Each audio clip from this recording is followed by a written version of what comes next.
Hello বন্ধুরা, good evening. আমরা দেখো সন্ধ্যাবেলা রেডি হয়ে নিয়েছি একটু রথের মেলায় ঘুরতে যাব বলে। কথা বলতে বলতে আমরা রথের মেলায় পৌঁছেও গেছি। গাড়িটা পার্কিংয়ে রেখে আমরা রওনা দিলাম রথের মেলার দিকে।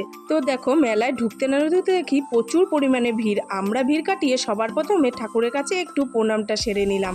আর ববুন দেখো কতটা পাকা হয়েছে, ও দেখো প্রণাম করছে। আর ওর আকর্ষণ ছিল এই বেলুনের দিকে, ও তো বারবারই বেলুনটা চাচ্ছিল। আর আমি তো মেলায় এই খরগোশগুলো দেখে পুরো অবাক। শোনা তো, মেলার সবকিছু ছেড়ে বায়না ধরেছে ও খরগোশ নেবে। আমি ওকে যতই বুঝাচ্ছি তুই খরগোশ নিয়ে কি লালন পালন করতে পারবে, আর আমারও খুবই ভয় লাগে খরগোশ পালতে, তার জন্য আমি বারণই করছিলাম। আর এদিকে দেখো, ওরা তো অরুণ আইসক্রিম দেখে খরগোশের কথা ভুলেই গেছে। যাই হোক, দুই বোনকে দুটো আইসক্রিম ধরিয়ে দিলাম। আমার সোনা তো অরুণ আইসক্রিম খেতে খুবই পছন্দ করে, তার সঙ্গে আমার বুবুনও সঙ্গ দিয়েছে আইসক্রিমে। আমি তো আইসক্রিম পছন্দ করি না, কিন্তু আমার সোনা আর বুবুন ঠিক তার উল্টোটা, ওরা ভীষণ পছন্দ করে আইসক্রিম খেতে। এটা তো তোমরা ওর মুখ দেখে বুঝতেই পারছো। আর এইদিকে দেখো, এই খাবারটা আমি কখনো খাইনি, মেলায় এই ফার্স্ট টাইম দেখলাম। খাবারের নামটাও আমি ভুলে গেছি। বোনের আবদারে এই খাবারটা খেয়েছিলাম আমরা সবাই মিলে, বেশ ভালো লেগেছে, তবে ঠিক নামটা আমি মনে করতে পারছি না। কিন্তু তোমরা যদি কেউ জানো অবশ্যই আমাকে কমেন্ট করে জানিও।